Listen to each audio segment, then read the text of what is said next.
चलो तो देखा जाए आगे। हो गया, देखा जाए आगे।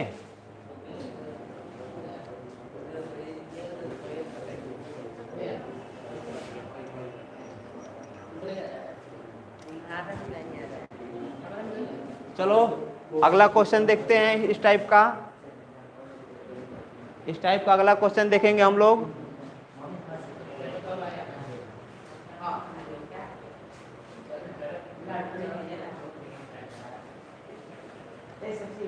चलो इस टाइप से हम लोगों ने क्वेश्चन देखा।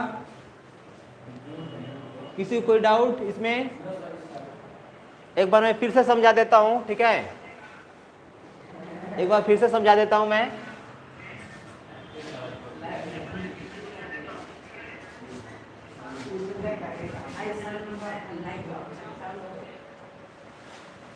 चलो पहला कंडीशन क्या है इसमें?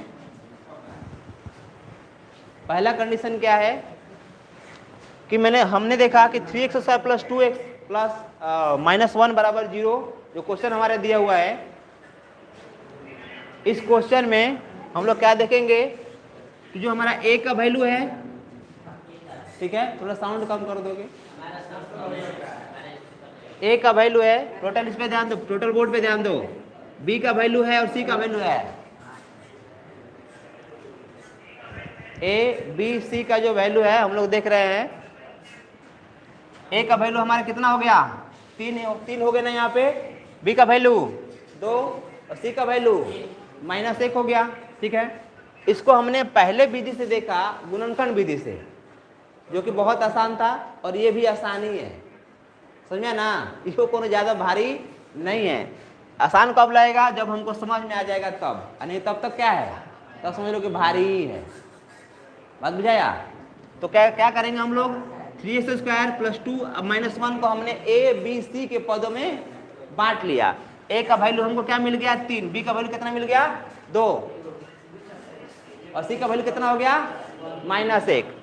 अब हम लोग क्या निकालेंगे? विविक्तर निकालेंगे। विविक्तर यानी कि विवेचक, यानी d बराबर b² - 4ac होता है जिसका फॉर्मूला, ठीक है। तो अब b का वैल्यू कितना दिया है? हो इसमें 2 दिया हुआ है।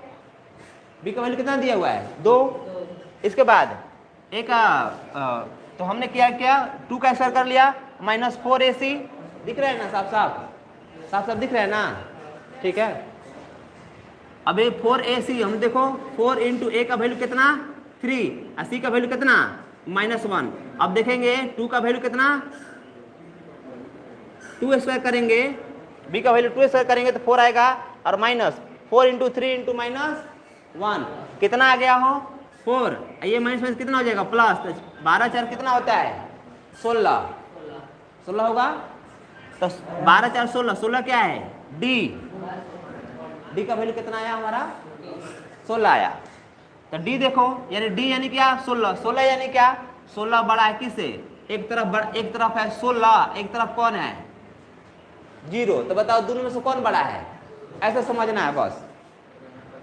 एक तरफ है 16, मतलब इसका वैल्यू हम लोगों ने जो निकाला, इसका जो वैल्यू हमने निकाला, एक तरफ आया 16, एक तरफ आया 0। बताओ दोनों में से कौन बड़ा? 16। इसीलिए इसको हम लोग साइन लगा देते हैं ऐसे।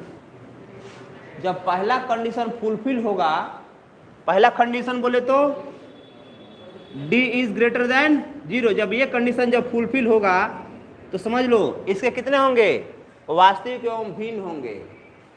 कैसे वास्तविक एवं भिन्न होंगे हम लोग देख लें यहीं पे, ठीक है। और जब वास्तविक एवं भिन्न होंगे तो इस फॉर्मूला पे हम लोग क्या करेंगे?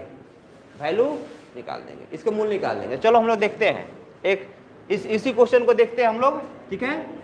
तो हमारा फॉर्मूला क्या दिया हुआ है? अच्छा यहाँ पे देख लेते हैं, -b + -√b² - 4ac बटा 2ac। अब यहाँ पे देखो, एक बार फिर से मैं रिपीट करता हूँ कि जब हमारा क्या हो, d इज ग्रेटर देन कितना हो?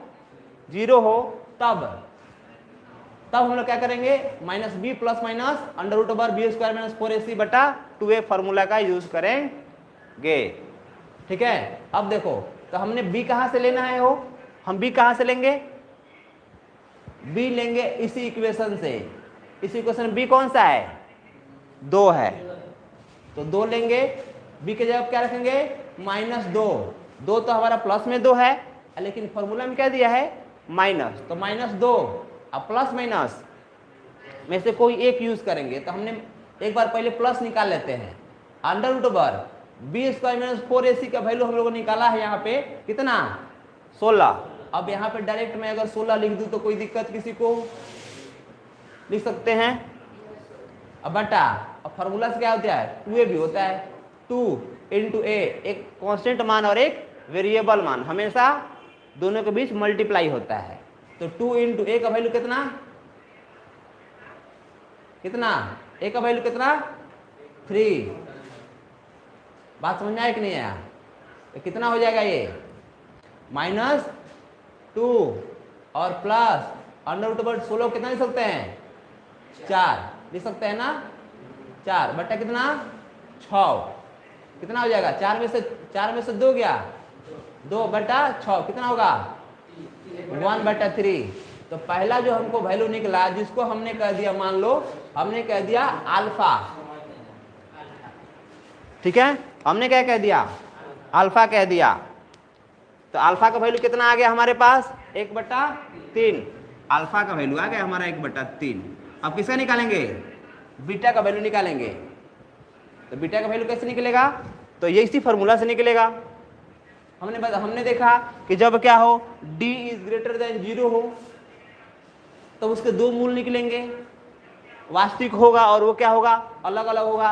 एक तो हमको 1/3 मिल गया, दूसरा हमको क्या मिलेगा, दूसरा हम लोग निकालेंगे इसी फॉर्मूला से, क्या होता है -b। आपकी बार प्लस लिए तो आपकी बार क्या लेंगे, आपकी बार माइनस लेंगे। तो माइनस √/, कितना 16 बटा कितना 2। अच्छा b का वैल्यू हम लोग यहाँ रख देते हैं, है ना 2, कितना 2 × 3 ना 6, तो -2 माइनस कितना 4, √/, 16 का वैल्यू कितना 4 हो गया, कितना हो जाएगा 6। बताओ 4 और 2 कितना हुआ 6/6, कितना कट गया तो -1, यानी बीटा का वैल्यू कितना आया हो -1। तो देखो हमें 2 मूल मिला कि नहीं मिला, 2 कौन कौन मूल मिला 1/3, एक अल्फा का वैल्यू 1/3 आया और बीटा का वैल्यू -1 आया। ठीक है, समझ में आ गया सबको। अब देखो इसीलिए बोलते हैं इसको वास्तविक और भिन्न, माने अलग अलग। 2 मूल मिले हैं ना, एक मूल मिला है हमको 1/3, दूसरे का मूल मिला है -1। दोनों अलग अलग है ना कि नहीं है, अल्फा बीटा का वैल्यू अलग अलग है ना, इसी पे तुम लोग ध्यान रखोगे। ठीक है, इसको नोट डाउन करोगे आप लोग जल्दी, अगला क्वेश्चन मैं बताने वाला हूँ।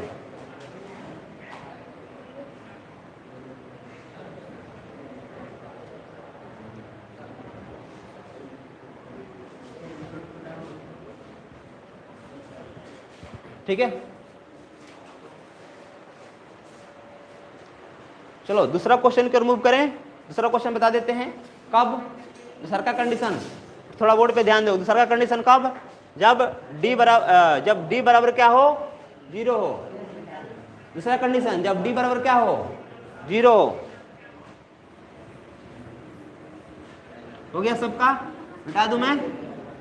ये समझ में आया कि नहीं आप सभी को, समझ में आया ना, चलो ठीक है, समझ में आया तो बढ़िया बात है। नहीं समझ में आया तो दोबारा वीडियो को क्या करें, दोबारा से जरूर देखें ताकि समझ में आ जाएगा। ठीक है,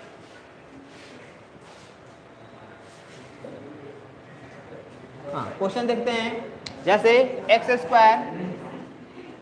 + 4x + 4 बराबर कितना 0। एक और क्वेश्चन देखते हैं। हमने पहला कंडीशन में देखा, हमने पहला कंडीशन में क्या देखा कि जब d > क्या हो 0 हो। अब दूसरा कंडीशन देख रहे हैं। दूसरा कंडीशन क्या कि जब ये d = क्या हो 0 हो। हमने एक एग्जाम्पल लिया, ठीक है, सब लोग ध्यान से देखोगे।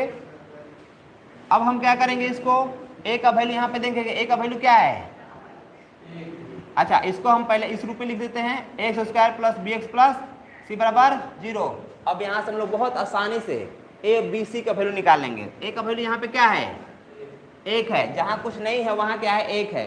0 नहीं कर देना आप लोग, 0 कर दोगे तो क्या हो जाएगा, पूरा वैल्यू क्या कर देगा 0 कर देगा। समझा ना, पूरा वैल्यू जीरो हो गया। आज जहाँ जीरो हो गया तो बचेगा क्या हमारा, एक्स के पद में बचेगा। जब भी रहना क्या चाहिए क्वाड्रेटिक इक्वेशन में, एक्स स्क्वायर के पद में होना चाहिए, यानी इस पद में होना चाहिए, तब वो क्या कहलाएगा, द्विघात समीकरण कहलाएगा। समझा ना। हाँ ध्यान रखेंगे। ए बराबर कितना हो गया 1, बी का वैल्यू कितना हो गया, बी का वैल्यू 4, सी का वैल्यू कितना हो गया। अब हम लोग क्या निकालेंगे, डी निकालेंगे। तो डी बराबर क्या होता है, बी स्क्वायर माइनस 4ac, अभी बताया हूँ ना, ठीक है।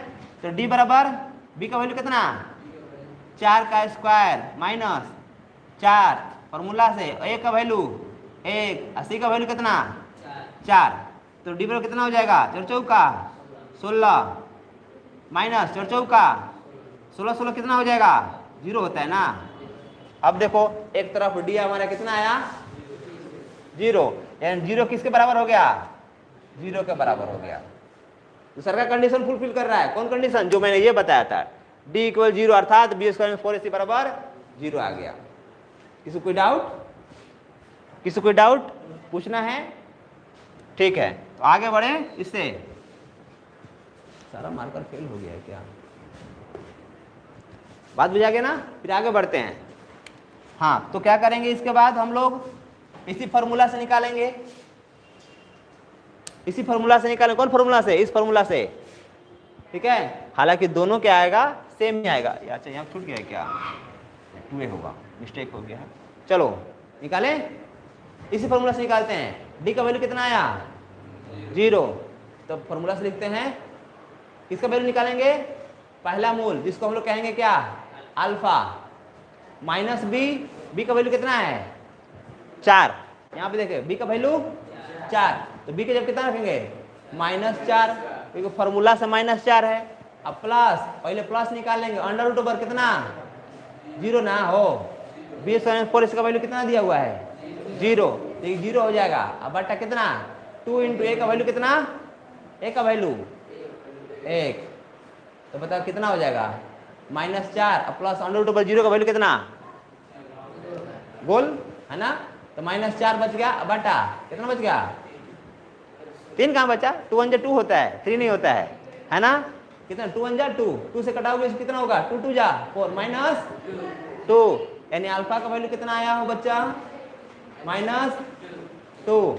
अब बीटा का वैल्यू निकाल ले, इसे लग ले, तो लिखेंगे बीटा का वैल्यू इक्वल माइनस कितना -4 प्लस अंडर रूट ओवर कितना 0 बटा कितना 2 इंटू 1, तो सब सेम ही रहेगा।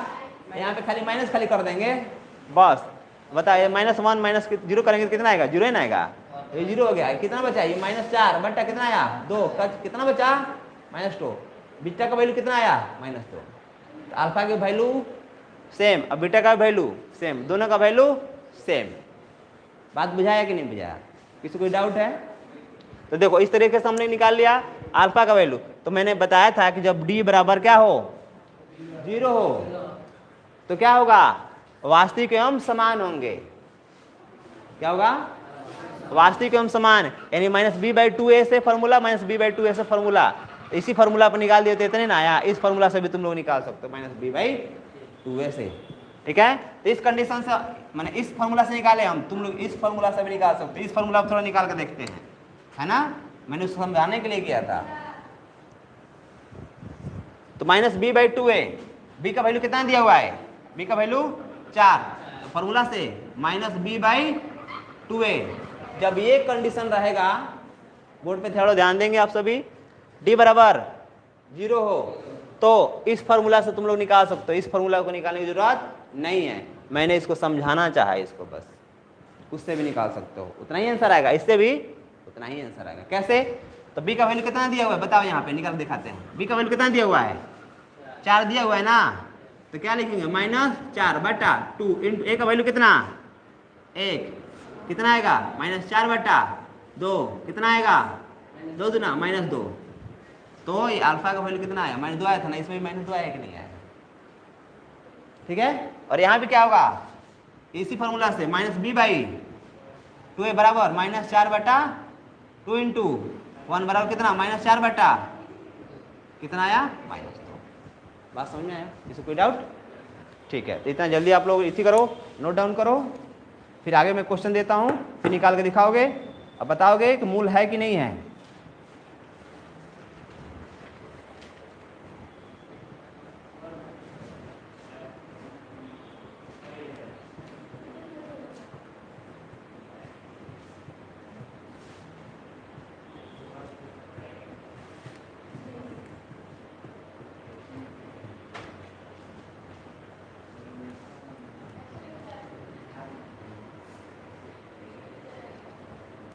समझ में आ गया? तो चलो मैं आगे क्वेश्चन दूं, आगे क्वेश्चन दूं, आगे पूरा करोगे तुम लोग। जो बचा हुआ बचा खुचा है इसको आप सभी पूरा कर लोगे, किससे?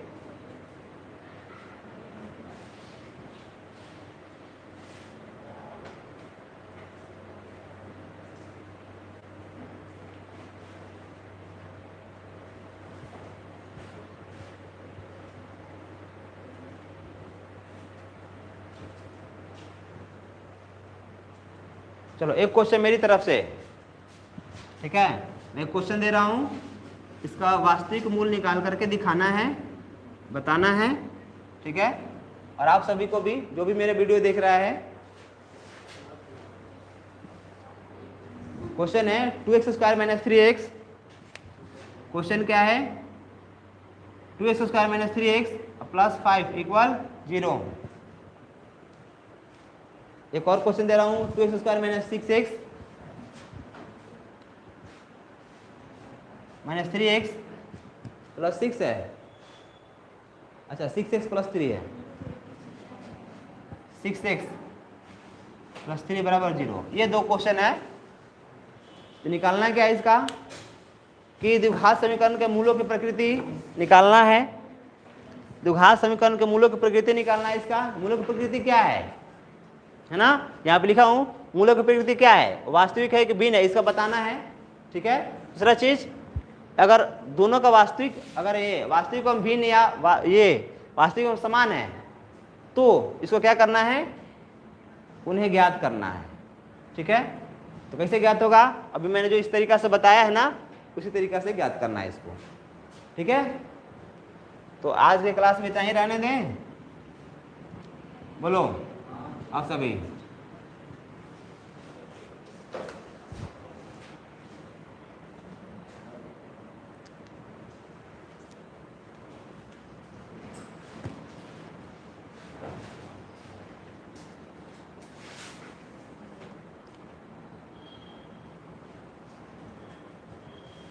अपलोड हो जाएगा।